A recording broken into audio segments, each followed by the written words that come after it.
Hola croniqueros, esperamos que le estén pasando muy bien. Esta vez vamos a platicar sobre los acontecimientos sucedidos en el día del Culiacanazo. El 17 de octubre del 2019 se llevó a cabo esta operación y recientemente se ha cumplido el primer aniversario de ella, así que vayamos a los datos.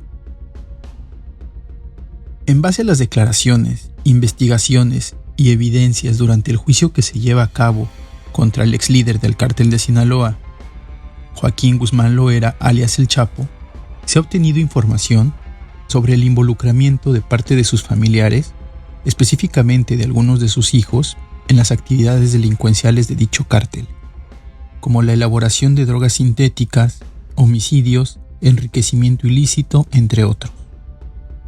No es sorpresa decir que, ante la detención del Chapo, sus hijos han asumido el cargo de parte del cártel de Sinaloa, lo cual ha provocado, según diferentes versiones, que exista una ruptura entre el Mayo Zambada, otro de los legendarios líderes de dicho cártel, y los Chapitos, en especial Jesús Alfredo e Iván Archibaldo. Los factores son varios, pero uno de los que mayor peso tiene se debe que al parecer durante la operación de captura contra Ovidio Guzmán, los hijos del Chapo solicitaron apoyo al Mayo para que participara con su gente. Sin embargo, el Mayo se rehusó a participar, lo cual solo ahondó en el distanciamiento dentro de las filas de ese cártel. El 9 de abril de 2019, un juez federal en Estados Unidos giró orden de aprehensión por el delito de asociación delictuosa con fines de extradición contra Ovidio Guzmán, acusándolo también exportar a Estados Unidos fentanilo y metanfetaminas. Después de todos los trámites correspondientes durante 5 meses, el 8 de octubre por fin se solicita apoyo de la Sedena para ejecutar dicha orden, debido al altísimo grado de peligrosidad de Ovidio Guzmán. La responsabilidad de la captura caería en los hombros del Grupo de Análisis e Información contra el Narcotráfico, integrado por elementos elite de la antigua PGR, Policía Federal, Sedena y Semar, es decir, un grupo multidisciplinario y altamente secreto y calificado. El día 9 de octubre de 2019, ese grupo llega a Culiacán para hacer labores de inteligencia, ubicando la residencia dentro de la ciudad donde solía presentarse dicho objetivo, así como personal fuertemente armado. El día 17 de octubre de 2019, la Guardia Nacional solicita un orden de cateo para ingresar a dicho domicilio. A las 3 de la tarde, Ovidio Guzmán hace su arribo al domicilio, pudiendo así confirmar su presencia en dicho inmueble. Inmediatamente, los miembros del GAIN rodean el inmueble y lo toman por asalto, pudiendo detener al interior y sin un solo disparo a este miembro de la familia Guzmán. 30 minutos después, dan inicio a las agresiones por parte de los delincuentes contra personal militar que participaba en el operativo.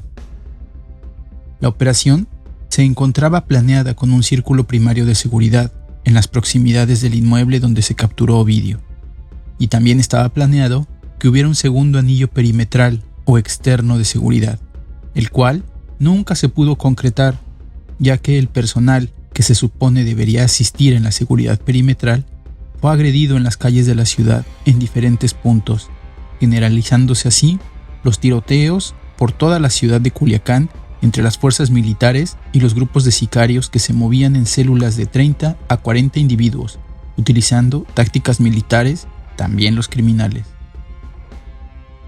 En el círculo externo estaba contemplada la participación de personal del 94 Batallón de Infantería de la 9ª Zona Militar, de la 24 Compañía de Infantería No Encuadrada, así como del 3er Batallón de Operaciones Especiales de la Guardia Nacional.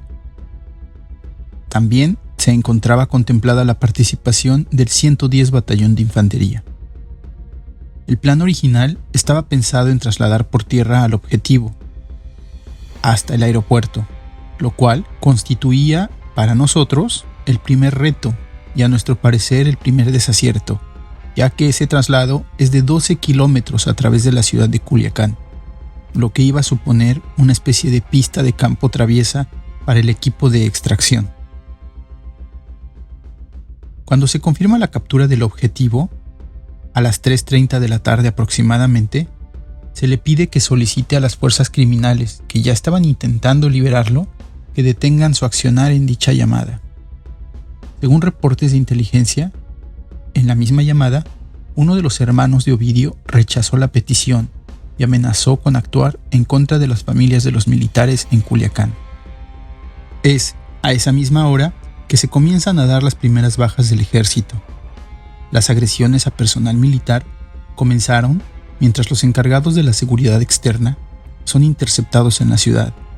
La primera agresión fue recibida por el personal del Batallón 94 de Infantería, compuesto por un jefe, un oficial y 22 elementos de tropa. Los agresores fueron aproximadamente 30 elementos y lo hicieron desde 3 puntos distintos. Ahí, en una de las principales avenidas de Culiacán, fueron heridos 3 elementos de tropa. Uno de ellos perdió la pierna en ese enfrentamiento, justo frente al restaurante El Farallón. En ese punto fueron apoyados por la policía municipal. En otro punto, el convoy que se dirigía a prestar apoyo en el mismo perímetro secundario, el personal de la Guardia Nacional que iba a estar apoyando desde el estadio, se topó de frente y de costado con criminales. Un jefe, un oficial y 33 elementos de tropa eran los que componían este convoy. En el lugar, lamentablemente fallece un elemento de la Guardia Nacional al ser alcanzado por un disparo de un fusil Barrett calibre 50, siendo heridos también 8 elementos de tropa y un oficial. La tercera agresión es contra personal del 110 Batallón, compuesto por un oficial, 19 elementos de tropa, los cuales recibieron fuego de aproximadamente 40 criminales. Ahí resultan heridos 2 elementos. Grupos de sicarios que venían del norte de Culiacán, para ser exactos, de la zona de Guamúchil, toman la caseta número 10 y tratan de tomar prisioneros alrededor de 15 elementos militares que se encontraban ahí. Los elementos se repliegan hacia una loma boscosa, cercana, desde donde aguantan los ataques del convoy de delincuentes sin que se registraran bajas en las filas del ejército. En la caseta de Costa Rica había 21 trailers o pipas de combustible, 11 de los cuales estaban cargados de gasolina, ya que iban a abastecer diferentes gasolineras de la ciudad. Los otros 10 trailers venían vacíos, ya que ya habían abastecido. Este convoy estaba siendo custodiado por 2 oficiales y 24 elementos de tropa. Sin embargo, este personal no se encontraba participando activamente en la operación de captura contra Ovidio. Hasta ese punto llegaron aproximadamente 150 criminales, con ametralladoras, lanzagranadas, rifles de asalto, así como también granadas de mano, usando a los civiles que se encontraban en la caseta como escudo para poder acercarse a los militares sin que estos pudieran disparar. Ahí el personal militar fue muy prudente, ya que no respondió a dicha agresión, ya que a pesar de no apreciarse del todo en los videos o en la mayoría de ellos, había más de 10 vehículos o pipas cargadas de combustible, por lo que de haberse dado un enfrentamiento en ese lugar, el desastre seguramente hubiera sido mayúsculo, al poder presentarse una explosión de dichos vehículos cargados de gasolina al recibir fuego de las armas automáticas. Así pues, los criminales retienen a un oficial y 4 elementos de tropa. El resto del personal avisa la situación y solicita apoyo. En la zona militar, al recibir el reporte de que el personal que se encuentra en la caseta de Costa Rica estaba siendo retenido por criminales, el comandante sale en su apoyo, 2 oficiales y 47 elementos de tropa. Ahí, son agredidos cuando se dirigen hacia dicha caseta, entre las calles de Sinaloa. El convoy recibió el ataque desde diversos puntos, pero nunca se detuvo a trabar combate, continuando en todo momento con el avance. Esta agresión se dio en las calles de México 68, Tulipán y Mezquitillo, pero como se dijo antes, no se detuvo el convoy militar a pesar de tener un elemento de tropa herido, con la finalidad de llegar a apoyar a los elementos que se encontraban en la anteriormente mencionada caseta de Costa Rica. Otra agresión más se registró en la unidad habitacional 21 de marzo, donde viven familiares de militares. los delincuentes abren fuego e incluso lanzan granadas de 40 milímetros. Afortunadamente no explotaron, al no tener la mínima distancia hacia el objetivo. Ahí, en dicha unidad, se encontraba de guardia un elemento de tropa, cuidando un área donde había niños. Al escuchar las detonaciones, el sargento los pone a resguardo. Lamentablemente, en esas mismas acciones, el sargento es capturado por los delincuentes, los cuales también ingresan a los departamentos. Los revisan para poder tomar rehenes. Afortunadamente, las familias de los militares ya habían evacuado todas esas áreas por diferentes ventanas o habían escogido algunos escondites dentro de sus domicilios para no ser tomados como rehenes, por lo cual los criminales no pudieron capturar a nadie más.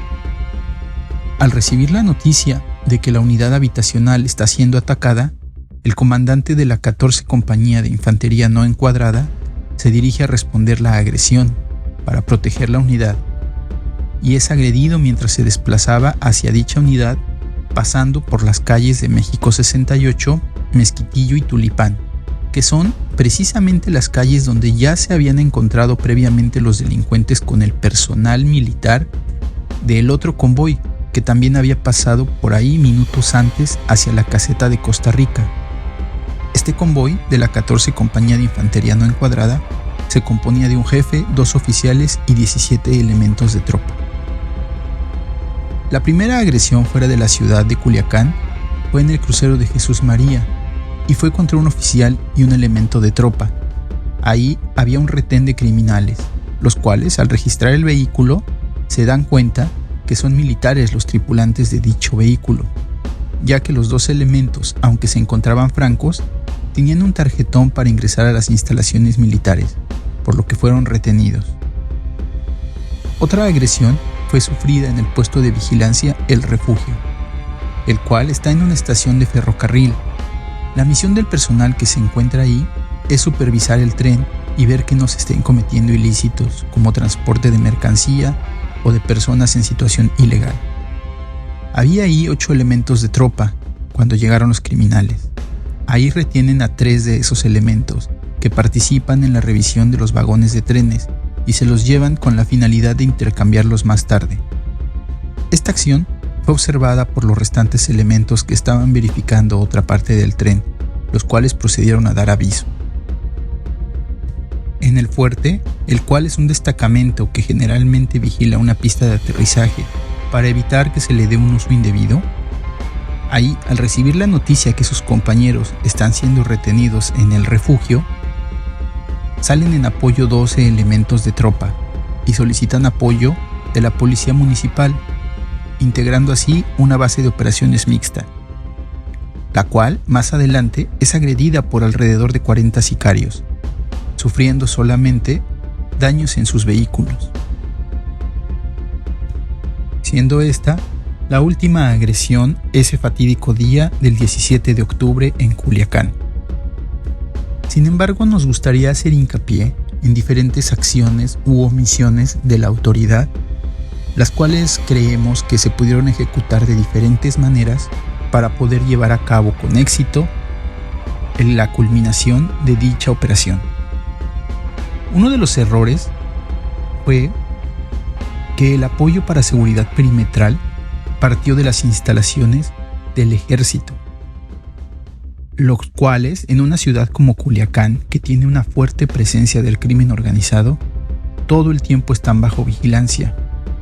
Recordemos que el crimen organizado emplea absolutamente todo el tiempo halcones, que son los encargados de avisar los movimientos de las diferentes corporaciones, ya sea policíacas o militares. A diferencia de lo que hizo el GAIN, los cuales llegaron a la plaza con un perfil bajo, en grupos menores de 3 o en vehículos privados para evitar ser detectados. Se necesitó un elemento sorpresa, ya que un convoy que sale de las instalaciones militares no sorprende absolutamente a nadie, y los halcones dieron cuenta perfectamente de él. Además, el operativo fue planeado para ejecutarse a mediodía, y no arropados por la oscuridad que ofrece la madrugada, que es cuando los criminales están menos alertas y se reduce el riesgo de poner a civiles en peligro. El objetivo tendría que haber sido extraído de alguna manera rápida y segura, pero la captura tan anunciada y la incapacidad para realizar quirúrgicamente el operativo hizo imposible concluirlo. El cártel de Sinaloa estableció 2 perímetros de seguridad en las carreteras que conectaban con Culiacán y tomaron las cercanías del aeropuerto para frenar cualquier acción de apoyo. Bloquearon las calles de la ciudad con barricadas de vehículos incendiados, con ese mismo propósito. Las fuerzas federales habían cumplido con la misión de capturar a Ovidio. Sin embargo, el comando militar, que tenía la misión de implementar el perímetro o la seguridad perimetral, los dejó desprotegidos al no poder tomar sus posiciones como se encontraba establecido en el manual. Sin embargo, todo aquel que haya prestado servicio sabe que muy raras veces las operaciones salen como se planean, y las fuerzas federales demostraron muy poca capacidad de reacción o adaptación a una situación que les hizo perder el factor sorpresa y la iniciativa de fuego. Luego del fallido operativo, el pasado 17 de octubre, como lo hemos comentado, en Culiacán, Sinaloa, para capturar a Ovidio Guzmán, el ejército ha buscado evitar que otros grupos de la delincuencia organizada intenten emular lo sucedido, por lo que reservó por 5 años los partes informativos con motivos de seguridad nacional. Así, han sido archivados como secreto de Estado la información de todos estos partes militares, porque la divulgación de todo esto podría provocar que la delincuencia organizada, que por cierto opera en todo el país, estime los efectivos y capacidades del ejército para tratar de copiar en otras ciudades los hechos ocurridos en Culiacán. La divulgación de partes informativos puede comprometer la seguridad nacional y la seguridad pública, restando efectividad en las actividades que se realizan contra la delincuencia organizada para coadyuvar con el gobierno en la pacificación nacional. Sin embargo, nosotros creemos que lo mejor para este tipo de operaciones es no involucrar a las fuerzas locales, sean de quien sean, incluidos elementos de la Armada o del Ejército, que se encuentren adscritos a esas zonas militares o navales, con el fin de evitar filtraciones o fugas de información. Pensamos que el mejor modelo es aquel llamado de guerra asimétrica, ponderando el uso de inteligencia y fuerzas especiales en un breve espacio de tiempo, entrar y salir de la zona de combate usando la violencia de acción para inclinar la balanza a favor de las Fuerzas Armadas y aprovechar la noche, el manejo y corte de suministro de comunicaciones, así como de aeronaves que puedan dar un soporte aéreo que se vuelve de una vez por todas un punto fundamental en dichas operaciones de alto impacto, que, aunque se pueden utilizar en áreas urbanas, se reducen la posibilidad de daños colaterales a la población civil debido a que la mayoría de las operaciones especiales se ejecutan de noche. Eso sin mencionar que las fuerzas federales tienen la opción de usar armamento anticarro, los cuales no tienen por qué ser tan dañinos para la población si se usan con una disciplina de arma, es decir, el empleo de armamento como el RPG contra vehículos blindados del crimen organizado que se usaron para romper el cerco en dichas operaciones. Todo este armamento puede dotar de una mejor capacidad de fuego a las fuerzas del orden, y al ejecutarse de noche reduce considerablemente el peligro a la población. Al mismo tiempo que las aeronaves de apoyo, al contar con visión nocturna, se vuelven mucho más aptas para operar contra el enemigo, reduciendo también su visibilidad, al ser utilizadas en operaciones nocturnas, y durante su empleo se navegaría en modo oculto, es decir, sin luces estroboscópicas o de navegación, para que se redujera la posibilidad de ser alcanzadas por fuego enemigo. Así como el plan de extracción, creemos que fue un desacierto total, ya que al moverse por toda la ciudad con un prisionero como un líder de un cártel tan poderoso, era obvio que se iban a encontrar con resistencia. Por lo cual, la operación de extracción tuvo que haber sido programada lo más cercana al lugar de la captura, que al fin y al cabo para eso tenemos helicóptero y pudimos lograr una extracción mucho más limpia. Ante un evento de esta naturaleza, también se debió reforzar al personal militar de base en esa ciudad, con la llegada de vehículos desde diferentes zonas militares vecinas, con el fin de cortar el avance de células que reforzaron a los grupos criminales de Culiacán esa tarde, es decir, hacer una maniobra envolvente en la ciudad con el fin de aislarla y protegerla de agresiones externas. Sin embargo, todas estas opiniones son solo eso, opiniones que ponemos como opciones en la bandeja que pueden ser tomadas para cualquier futura operación. Al final de este video, la mejor opinión la tienes tú.